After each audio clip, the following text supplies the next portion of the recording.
आचार्य मुनि ऋषि सन्थ साधक मानकर देश भारतवर्ष। भारतवर्षर प्रति गली रे, प्रति ग्राम रे, प्रति सहर रे आपण मैंने जीवे निश्चय मंदिर अच्छी, मठ अच्छी, महंत अच्छा, साधु अच्छा, साधक अच्छा। आम जाचे इति मध्य भारतवर्षर अनेक साधु निजर कुकृत पे बदनाम होती एवं हिंदू धर्म को, सनातन धर्म को, भारतीयता को बदनाम करचंती, भारतीय संस्कृति को बदनाम करचंती। ओडिशा रे भी आमर कम घटना घटी ना। तथापि भारतवर्ष रे अनेक सिद्ध साधक अछंती जो माने भारतवासी को मार्गदर्शन करांती, भारतीय धर्म संस्कृति, भारतीय सभ्यता, भारतीय अस्मिता पे काम करती एवं सेमानकर त्याग उपरे ठिया होती आज भारतवर्ष। आज गोटे घटना एमती घटी इंदौर डाक्तरखाना रे भयूजी महाराज जहाँ को समस्ते जानते से जड़े राजनैतिक बाबा एवं से आगुरी मॉडलिंग करते। प्रथम स्त्री मरी जाइଥିଲା, से द्वितीय पत्नी ग्रहण करते, किंतु अन्ना हजारेंकर जो अनशन को से ही भांगी थे। मेधा पाटकर नर्मदा बचाओ आंदोलन से अग्रणी भूमिका नहीं। जितेबले शिवसेना रु नारायण राणे इस्तीफा देले से समय एकाठिया हो पड़ते शिवसेनार प्रमुख उद्धव ठाकरे। उद्धव ठाकरे को आश्वासन न देकी से दल को राजनीतिक भाव मार्गदर्शन करते। से जितेबले नरेंद्र मोदी गुजरात रे दंगा पर सद्भावना अनुसरण करते 3 दिन पे सेठी भी से पहुंची थे। महाराष्ट्र कांग्रेस मंत्री एवं मध्य प्रदेश मुख्यमंत्री शिवराज सिंह चौहान जे मिनिस्टर ऑफ स्टेट्स पाहिया देवा को घोषणा करते से प्रत्याख्यान करते। मोटामोटी कहले कांग्रेस, भारतीय जनता पार्टी एवं अन्यान्य सबू राजनीति दलर से मार्गदर्शक थे। पॉलिटिकल गुरु कहले किसी भूल हेनी। आज तांकर देहांत हो जाइए, अर्थात से निजे आत्महत्या करछंती। को परिस्थिति रे जड़े सन्यासी आत्महत्या करें ये कि संदेश दौर समाज को। काली गत काली दत्त महाराज जड़े अच्छा से निजको बड़ तांत्रिक कहती। से दत्ता महाराज को विरुद्ध रे दर्शन अभियोग आसी से पुलिस द्वारा गिरफ होती। जितेबाला भारत में साधु सन्थ चोला, साधु सन्तर चादर ओढ़ी बहु लोक आसुँच से मो पाखे बसवा जड़े भिन्न साधु नाथपंथी तंत्र रे सिद्ध साधक महाराज बस मो पाखे अतुल्यनाथ महाराज। अतुल्यनाथ महाराज दिल्ली पीताम्बरा पीठ रे साधना केन्द्र। भारतवर्ष रे भारत बाहर हजार हजार शिष्य शिष्य अच्छा। आसतु भेटा अतुल्यनाथ महाराज को। नमस्कार। हर हर महादेव। बाबा, अभी अभी आज खबर आया है भयूजी महाराज का अपने खुद को गोली करके अपने रिवॉल्वर से उनका देहांत हो गया है। अभी जो समाज गुरुओं से जो चाहता है ये कैसा मैसेज देता है? देखिए, दुख की बात है और स्थिति परिस्थितियां हर मनुष्य के साथ एक जैसी नहीं रहती, परंतु संत भी कई प्रकार के हैं। सामाजिक हैं, राजनीतिक हैं, अखाड़ों के महंत हैं, सन्यासी हैं और सही मायने में वक्ता, प्रवक्ता, प्रवचनकर्ता, योग करता, आविष्कार करता, तांत्रिक, बहुत सारे संत हैं। भिन्न भिन्न प्रकार के संत हमारे देश में हैं और कुछ अपनी मन मर्जी से संत बन गए हैं, जहाँ उनका शिक्षा और दीक्षा का पता नहीं लगता कि वो किस संप्रदाय से जुड़े हैं, किस समाज से शिक्षित हुए हैं, कहाँ से आए हैं, कैसे संत बन गए, क्या उनकी पृष्ठभूमि है। बहुत सारी बातें हैं। समाज उन पर विश्वास करता है, क्योंकि समाज को कोई ना कोई ऐसा चाहिए जहां विश्वास दिलाकर मार्गदर्शन प्राप्त हो। हम मात्र ये कह के पीछे छोड़ा लें कि समाज भूला भाला है, तो ये भी गलत है। समाज का जब तक लाभ नहीं होगा तब तक हर हाल में समाज भी किसी संत के पीछे नहीं भागेगा। एक बात ये है, हम भारत में अभी ये हर जगह डिस्कशन हो रहा है कि जैसे बड़े बड़े साधु के चोले ओढ़कर जो मार्गदर्शन देते थे दुखियों को, आरती को, जो जाके पहुंचता था उनको मार्गदर्शन देते थे, जैसे आसाराम बापू, राम रहीम बाबा, ऐसे कई बाबा। 2 दिन के पहले दत्ताजी महाराज जो टीवी में आते थे, दाती महाराज, शनि महाराज, बलात्कार का केस बलात्कार करके वो भी अभी गिरफ्तार हो गए हैं। अच्छा। ये क्या वक्त आया है, साधुओं के ऊपर, साधुओं के भीतर ऐसा कुछ गड़बड़ी हो जाता है। जो भक्तजन चाहते हैं, उनसे प्यार चाहते हैं, उपदेश चाहते हैं, संसार का भलाई करने के लिए मार्गदर्शन चाहते हैं, लेकिन ये लोग अगर ऐसे काम करेंगे तो भारतीय संस्कृति, भारतीय सभ्यता, भारतीय साधु धर्म कैसे बचेगा? ये वास्तविक सत्य है कि आज जिस प्रकार की स्थितियां हो रही हैं, हर रोज कोई ना कोई धर्म पर एक आक्षेप लगाने का प्रयत्न करता है, और कोई ना कोई संत जो है सामने प्रत्यक्ष खड़ा हो जाता है कि अरे अब ये भी आरोपी है, अब ये भी आरोपी है, अब इसने ये कर दिया। तो विषय तो है गंभीर, समझने वाला विषय है, क्योंकि एक नहीं कई सारे संत जो है पकड़े गए हैं, कई सारे संत गलत हैं और समाज में उन्होंने अनेक अधर्म पाप भी किए हैं। देखिए, विश्वामित्र का एक भाष्य सामने आता है। विश्वामित्र की कहानी से एक बात समझ में आती है कि तप करके व्यक्ति अपने मन को, अपने इंद्रियों को कंट्रोल करना बहुत आवश्यक है, और तप के उपरांत कहीं ना कहीं इंद्रियां क्षीण होती हैं। मन माने मैन का, अर्थात मन के अंदर काम व्याप्त होता है, इंद्र माने इंद्रियां। ये हमारे शरीर के अंदर ही है, जो लोलुपता कहीं ना कहीं तप से ज़्यादा बढ़ती है। एक स्थिति ऐसी आती है कि जब तपस्वी का एक परीक्षण होता है, एक साधक की परीक्षा होती है, और इसके पीछे एक पूरी स्टोरी है। ये आज से नहीं है, सदियों से पूर्व से चला आ रहा है। इसके पीछे एक कहानी भी है, इसको आज के लोग भले ही मिथक समझें, परंतु उसके पीछे एक सिद्धांत भी है कि समस्त धरती पर जब लोग तपस्वी पैदा हो गए तो इंद्र ने समस्त संसार से सुंदर स्त्रियों को साधुओं के पास धर्म भ्रष्ट हेतु भेज दिया, और उन्होंने स्वर्ग के मार्ग जाने वाले जो लोग थे वो नरक में कहीं ना कहीं लिप्त हो गए। इसका पूरा कथात्मक विवरण है, पुराणों में, शास्त्रों में इसका स्पष्टीकरण मिल जाता है। संत को चाहिए कि वो समाज में अगर है तो किसी प्रकार से सामाजिक व्यक्ति से कितना उसका मेलजोल है, किस प्रकार की स्थितियां परिस्थितियां हैं, क्योंकि ये वास्तविक सत्य है। आज अप्सराएं उतर के नहीं आती किसी संत का तपोभंग करने के लिए। आज अप्सराएं अनन्य हो सकती हैं, तो आपको समाज में रहने की प्रक्रिया को समझना होगा कि आप किस प्रकार से संत होकर समाज में किस धारणा से, किस स्थिति से रह रहे हैं। उसी प्रकार से समाज को भी समझना होगा कि संत के कितना नजदीक जाएं और क्यों जाएं। अपने स्वार्थ हेतु, अपने छोटे मोटे किसी बड़े कार्य हेतु, किसी प्रकार की स्थिति के लिए आप किसी भी कार्य को कराने के लिए संत के पास जाएंगे और वो एक मेरिकल ऐसा कर देगा कि मेरी समस्याओं का निराकरण हो जाएगा। यहीं से समस्याएं क्रिएट होती हैं। नहीं, जो विश्वास, जो भरोसा लेके आम जन, साधारण जन एक साधु के पास पहुंचते हैं, साधक के पास पहुंचते हैं, मठ में जाते हैं, उनका आश्रम में जाते हैं, लेकिन उनको हताशा लेके वापस आना पड़ता है। आजकल भारतवर्ष में 90%, 90 भाग मठ में सिर्फ रुपया और इंद्रिय लालसा, प्रचार प्रसार ऐसे काम में लगते हैं। भजन कम होता है, साधन कम होता है। आप क्या सोचते हैं? देखिए, आपका आरोप गलत नहीं है, परंतु सभी संतों के ऊपर ये चीज़ नहीं लागू होती। आज भी बहुत सारे ऐसे सन्यासी, मैं बोला 90%। हाँ, 90, आप 90% कह सकते हैं, क्योंकि लेकिन मेरी समझ से ये है कि पूरे संत समाज को हम एक दृष्टि से नहीं देख सकते।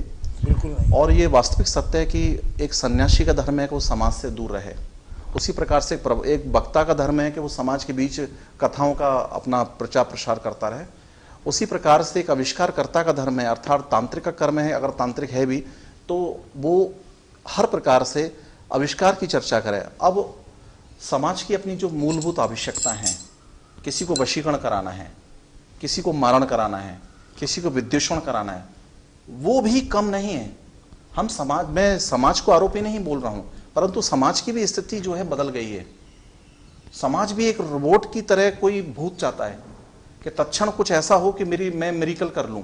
साधु के पास गया, कुछ पैसे दिए या जो भी है, या जो भी शर्त हुई, उसके उपरांत एक मिरेकल मुझे ऐसा मिल गया कि मेरा फला उद्देश्य पूर्ण हो गया। तो ये जो भूख है ना उद्देश्य के पूर्ण करने वाली, ये कहीं ना कहीं ले डूबती है। मनुष्य के पीछे ये लालसा बहुत बड़ी है।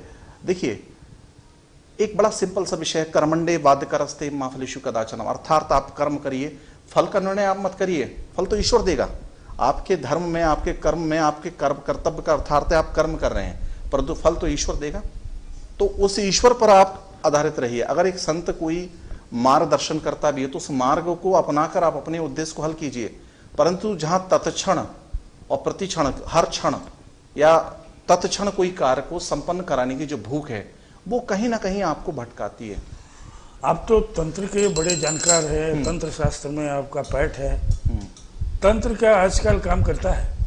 बहुत सारे ढोंगी बाबा है जो पेपर में एडवर्टाइज करते हैं कि आओ फलाना कर दूंगा, ऐसा कर दूंगा, वैसा कर दूंगा। सच्चाई में तंत्र क्या कुछ है?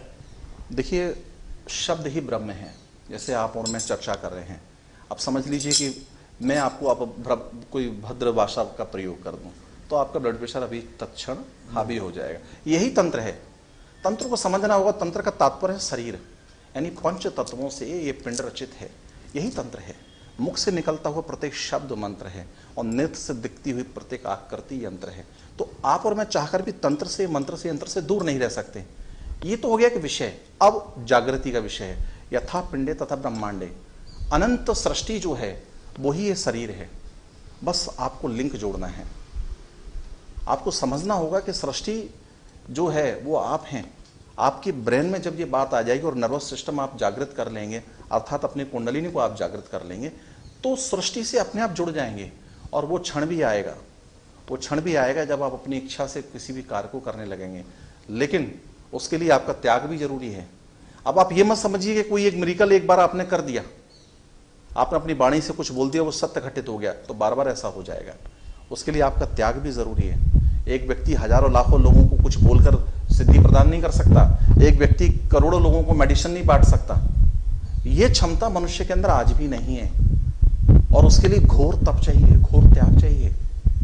तो यहाँ सामाजिक व्यक्ति को समझना होगा कि कोई एक सन्यासी है, उसने तप किया, उसके माध्यम से किसी का भला हो गया, परंतु किसी का भला हो गया, 10 लाख लोगों का नहीं। तो अनंतर जो भीड़ है जब वो जुड़ती है, अनंतर जो एक मदद करने की जो भाषा है वो हर तरह से हावी होती है, तो फिर भटकाव आवश्यक है। आपका मिशन क्या है? आप क्या चाहते हैं? कैसे आप दूसरे साथियों से अलग है और समाज में आप कुछ करना चाहते हैं? लोगों के लिए कुछ करना चाहते हैं? मेरा तो एक ही विषय है, मानवता परमो धर्म। धर्म को समझा जाए मानवता के तहत, क्योंकि मानवता ही परम धर्म है। दूसरा मेरा उद्देश्य है कि हम हर प्रकार की उन चीजों को अलग कर दें जो मानवता के भिन्न हैं, चाहे फिर वो जातिवाद हो, चाहे वो अन्य धर्मवाद हो, चाहे अन्य समाजवाद हो। हम कानून में दायरे में रह के कार्य करें। ईश्वर, इसकी जो खोज है वो अपना और मेरा आपका अलग अलग अनुभव है। अगर आप तपस्या करेंगे तो आपकी ईश्वर प्राप्ति की खोज कुछ अलग होगी, मेरी अनुभव कुछ और होगा, थर्ड व्यक्ति का अनुभव कुछ होगा, और फोर्थ व्यक्ति का अनुभव कुछ होगा। तो यहां जो ईश्वर की प्राप्ति या खोज या रिसर्च का विषय है, ये मेरा पर्सनल है, वो आपका पर्सनल है, वो आपका पर्सनल है। एक ही पद्धति से या एक ही क्रम से आपको एक जैसी अनुभूतियां नहीं हो सकती। तो ईश्वर को ना, तो इसलिए बोला गया है कि एक सद्विप्रहा बहुधा वदन्ति। इसलिए धर्म को समझना होगा। धर्म ईश्वरवाद नहीं है ना, ईश्वरवाद धर्म है।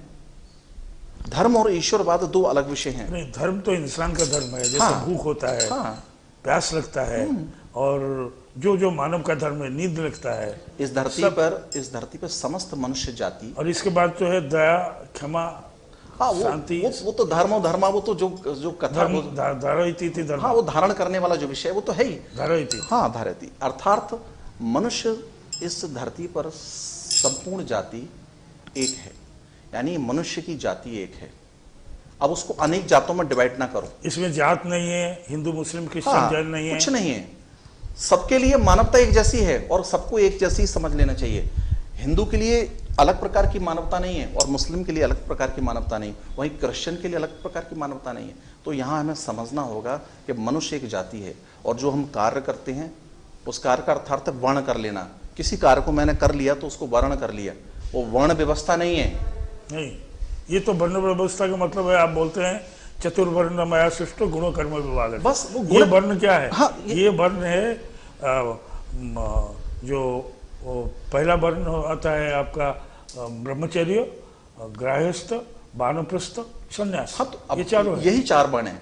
अब आप इसमें जात नहीं है, इसमें जात नहीं है। अब आप किसी को अन्यत्र नाम दे दें, एक किसी के कर्म से उसकी जाति को उसको लांछित करें, उसको किसी प्रकार से आरोपित करें, वो भी उचित नहीं है, बिल्कुल नहीं। उसी प्रकार से तीसरी बात, जब कुछ चाहे वो ब्राह्मण हो, चाहे वो संत हो, चाहे अन्य धर्म के या जाति के जो भी एकत्रित लोग हों, जब वो किसी एक रूढ़िवादी परंपरा को फॉलो कर रहे हैं और उससे अनंतर किसी अन्य व्यक्ति या अन्य लोगों को हताहत हो रहा है, तो वो त्याग कर देना चाहिए। रूढ़िवादी संस्कार, हाँ, कुसंस्कार यहाँ तो कूट कूट के भरा है भारत हिंदुस्तान में। अब देखिए ना, तो कोई घोड़े के ऊपर अपने लेके जाता है हाँ, शादी करवाने के लिए, उसको निकाल के मारते हैं। हाँ, कोई रास्ते के अंदर चला जाता हाँ, है। ऐसा जो लांछन करते हैं, जैसे जातिवाद, ये जातिवाद पूरा हिंदू धर्म को, भारत को खोखला कर दिया है। तो ये सरकार का, इसके बारे में ये क्या? सरकार, देखिए संत का भी ये प्रयत्न होना चाहिए कि वो सही तरीके से धर्म को समझाने का प्रयत्न करे, उसमें द्वंद्व न रखे। उसी प्रकार से सरकारों को भी उसी प्रकार की अहमियत को रखना चाहिए। अब जब एक सुर हुआ ही नहीं, सरकार का और संत का जो है सुर अलग अलग है, तो अनंतर व्यक्ति के ऊपर अत्याचार हो रहे हैं। अनंतर व्यक्ति अपने अपने तरीके से अपने अपने धर्म को लेकर चल रहा है, समझ रहा है, और वहीं छोटे मोटे किसी भी कार्य को सिद्ध कराने के लिए कोई भी व्यक्ति बीच में आ जाएगा संत का भेष धारण करके।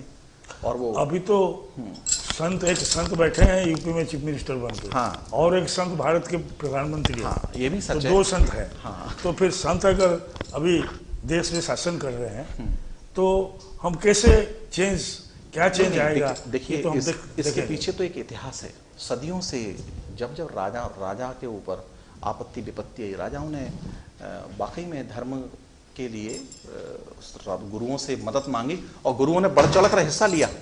यही तो हमारी हिस्ट्री है, यही तो हमारा इतिहास है जो हमें परिचय देता है कि हम हर हाल में जब भी कोई विपत्ति आएगी तो हम संत हमारा खड़ा है। तो इसीलिए बोलते हैं धर्मो रक्षति रक्षिता, धर्मो रक्षति रक्षता, ये इसीलिए संत की मौजूदगी है।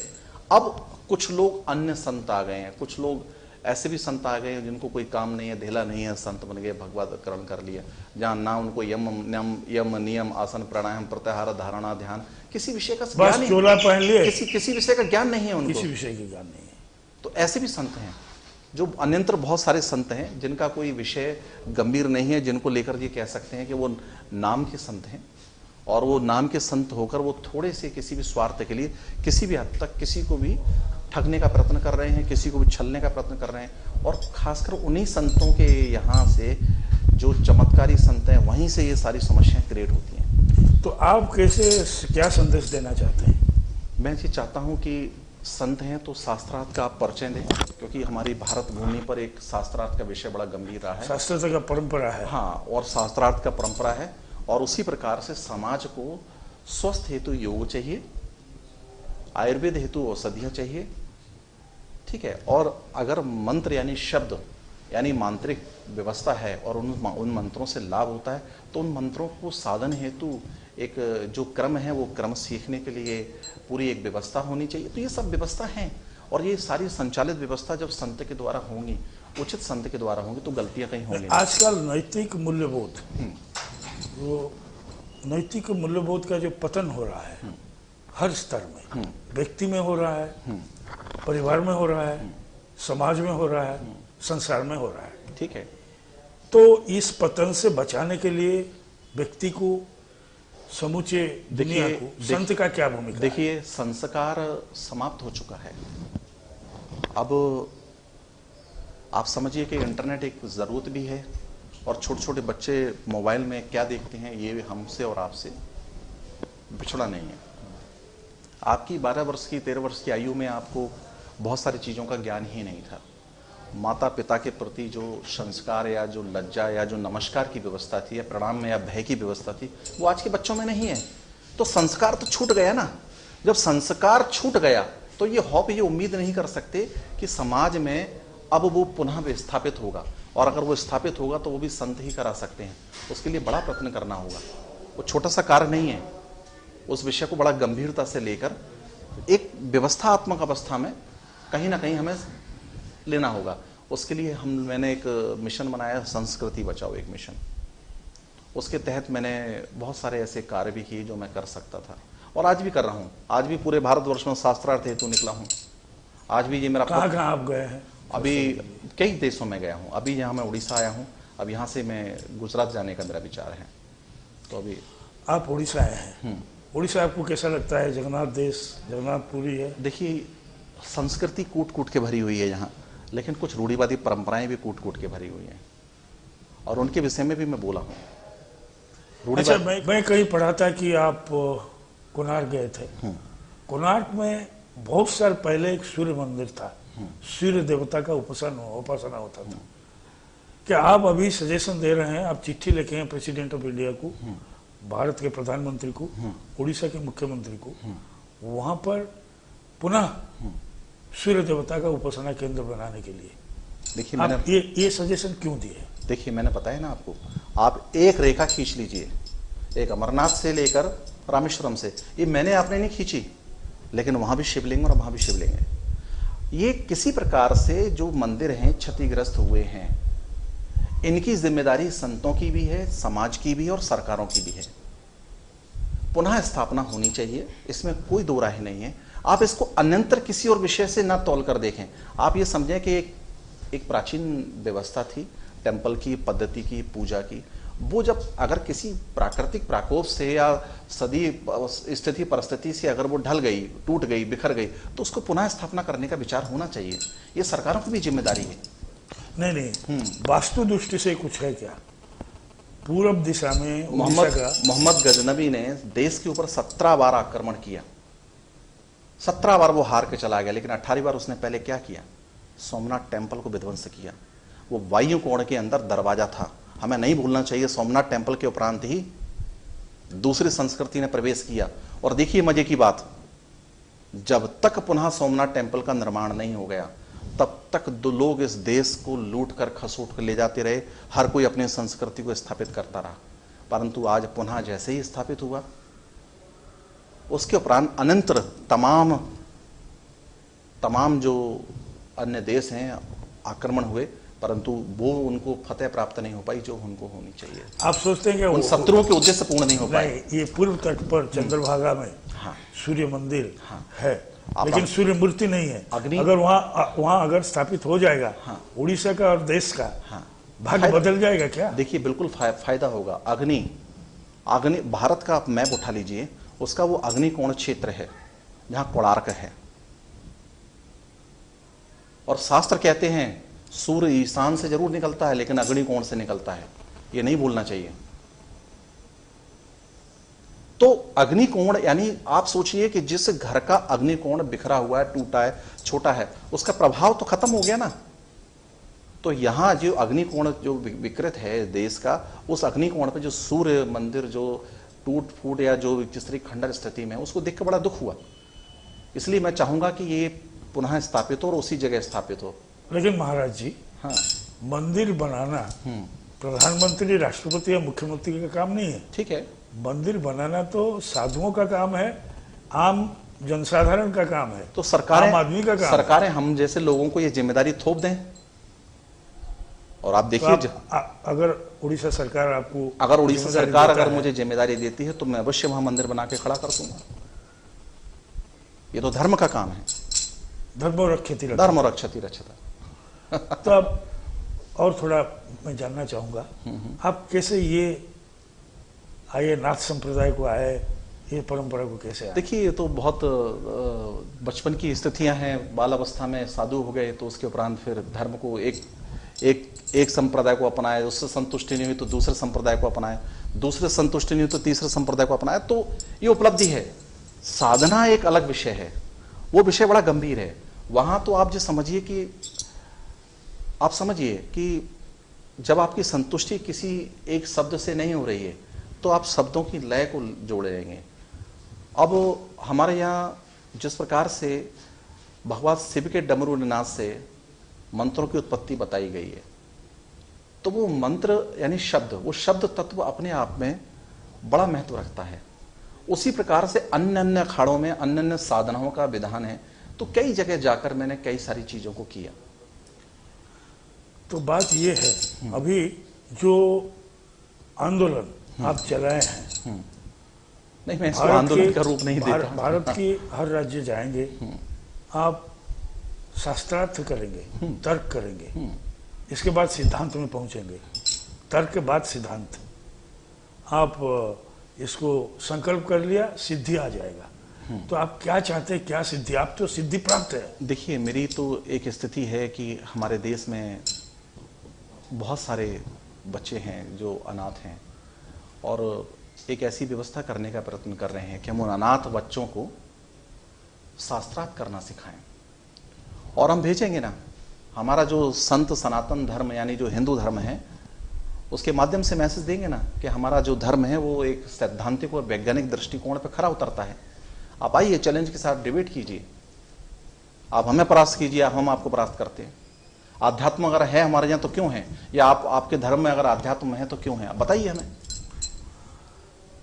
आमे वर्तमान देखुथिले आलोचना जड़े सिद्ध साधक महाराज अतुल्यनाथ सहित महाराज अतुल्यनाथ जड़े भिन्न धरणर साधु, से संस्कार आने को चाहती हिंदू धर्म रे, भारतवर्ष रे लोक मान भितर चेतना सृष्टि करने को चाहती। से परिव्राजक रूप से समग्र भारत भ्रमण करुँच, भारत बाहर को भी जाऊँच।